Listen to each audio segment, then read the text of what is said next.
Olá, amantes do saber, bem-vindos ao canal Vozes da Filosofia. Neste vídeo eu gostaria de tratar de uma questão que tem forte repercussão no meio científico e acadêmico, assim como também na grande mídia e nas redes sociais.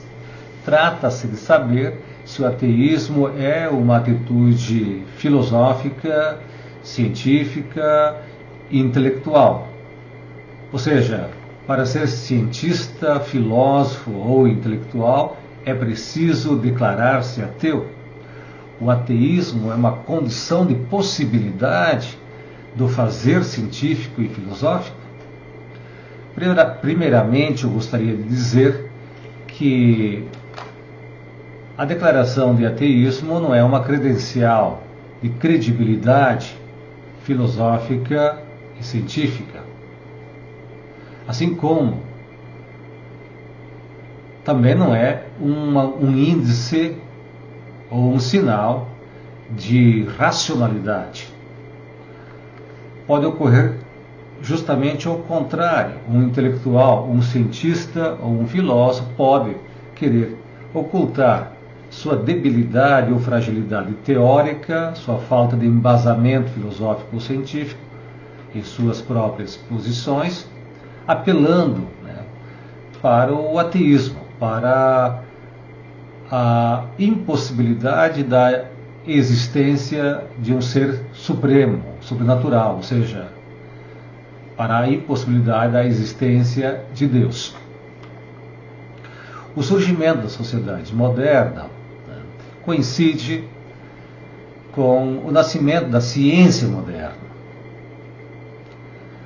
E nós temos muitos exemplos de pensadores intelectuais, filósofos, cientistas que eram ao mesmo tempo cristãos e filósofos e cientistas.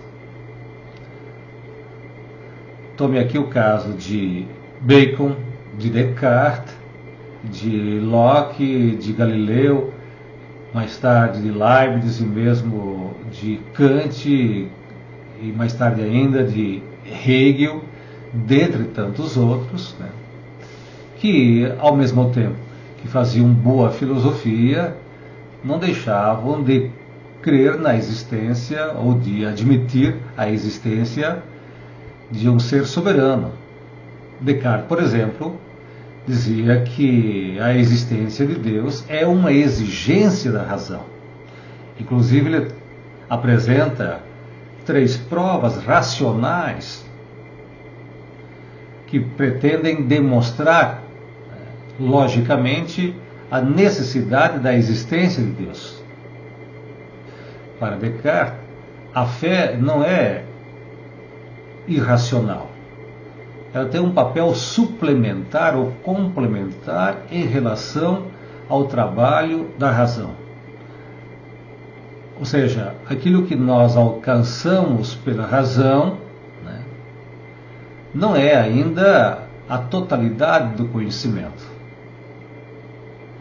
Descartes dizia mais, que um ateu é alguém irracional e por isso não pode fazer boa ciência. Por quê? Porque o ateu não admite que, do ponto de vista racional, Deus é não uma hipótese, mas uma necessidade, dado que tudo o que existe requer uma causa. A razão humana opera segundo o princípio da causalidade. Ora, se o mundo existe, é preciso partir do efeito, retroceder do efeito para a causa. Mas o efeito não pode ter o mesmo poder que a causa. Ou seja, o efeito não pode ser tão perfeito quanto a causa, dado que a causa precede o efeito. Não só Descartes, mas também Locke vai dizer que O cristianismo não é uma religião irracional. O cristianismo tem uma sustentação racional. É uma religião que busca um assento, um fundamento na razão. Por isso, no dizer de Locke, a fé é razoável. Ela não está em discordância, desacordo com a razão.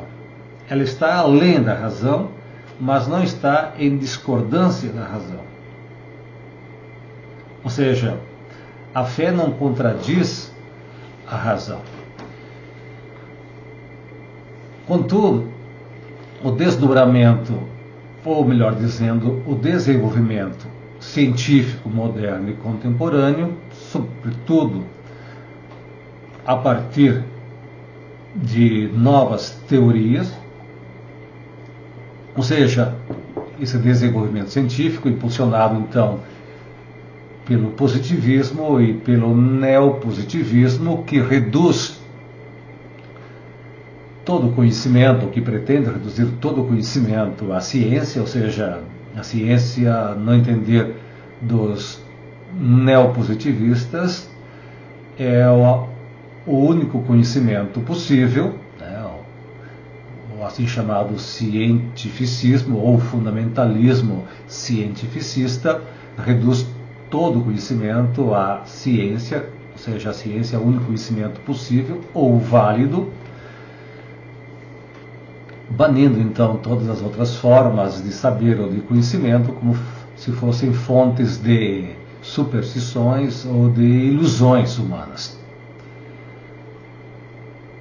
O positivismo e o neopositivismo, que transformaram a religião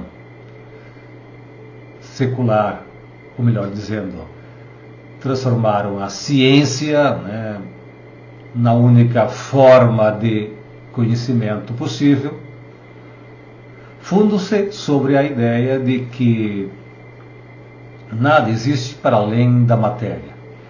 A matéria é toda a realidade possível. Todos os fenômenos naturais explicam-se a si mesmos. Não é necessário buscar causas sobrenaturais para explicar fenômenos naturais. Ou melhor dizendo, a existência de um ser sobrenatural, de um ser transcendente, é uma hipótese completamente desnecessária para a ciência. Ora, o ateísmo, a meu ver, é um subproduto do materialismo cientificista.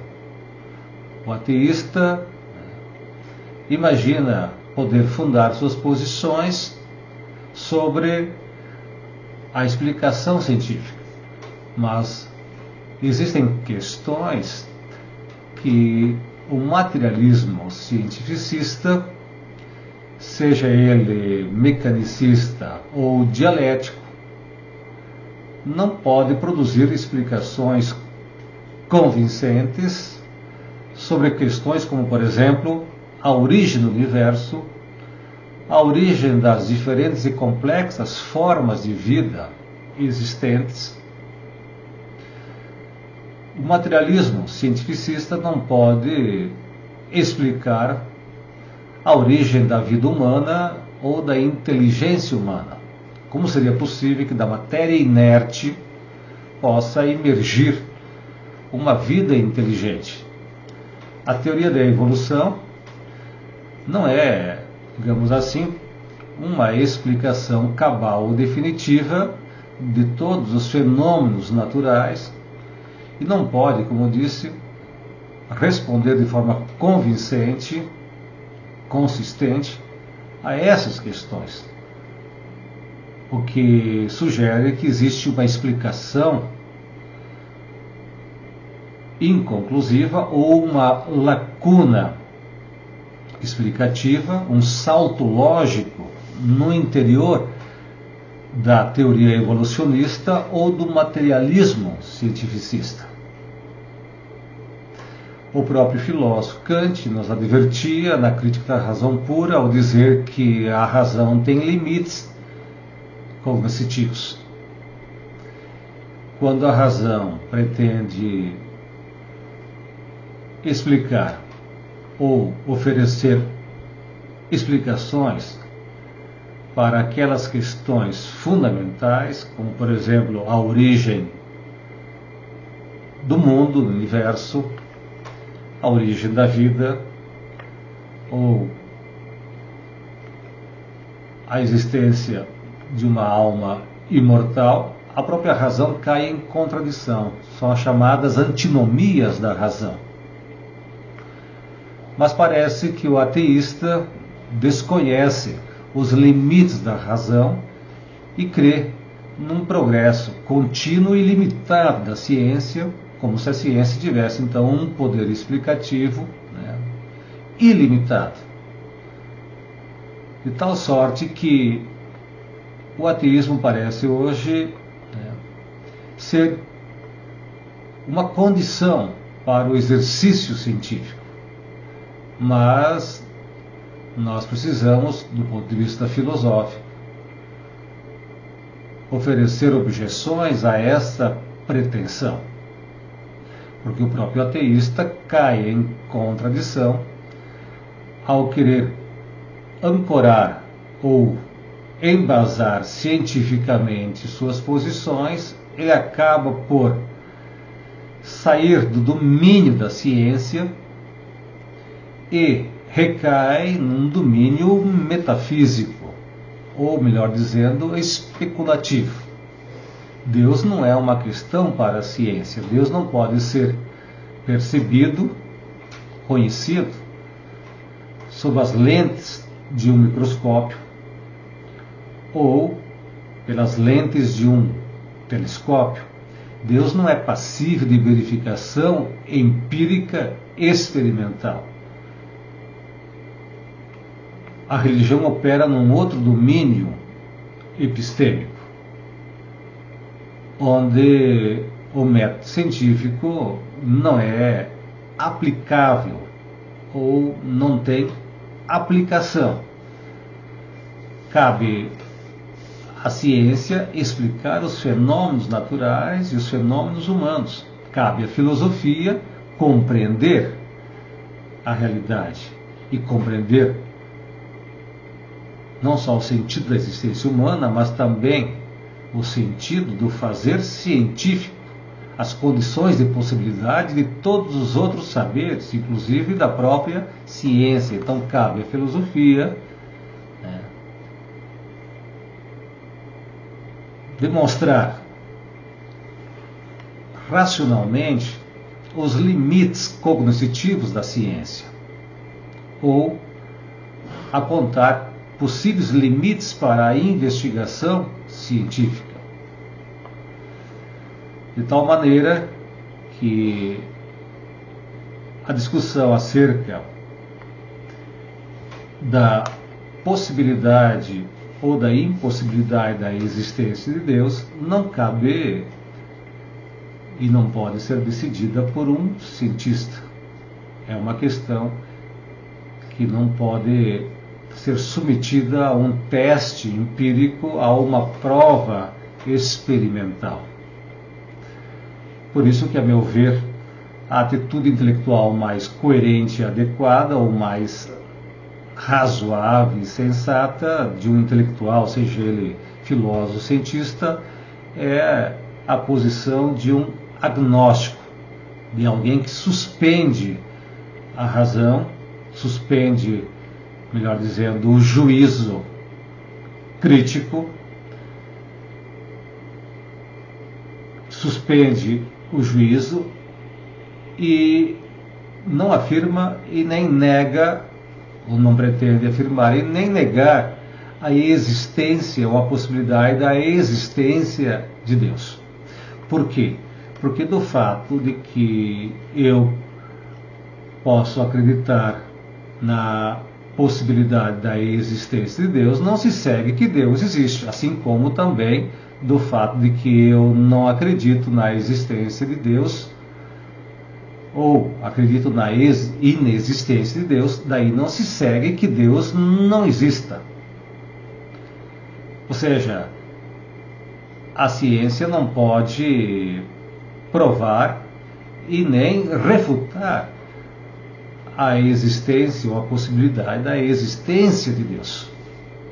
Deus é, portanto, um objeto que transcende o domínio, o âmbito ou a alçada de competência da própria ciência ou do próprio cientista. Por isso que, a meu ver, ao ateísta carece não só de uma posição mais sensata ou razoável, mas também de humildade, capacidade de reconhecer os limites da própria razão e da própria ciência. Por isso, se você gostou deste vídeo, não deixe de dar o seu like, de compartilhar, de se inscrever no canal e de ativar as notificações. Até o próximo.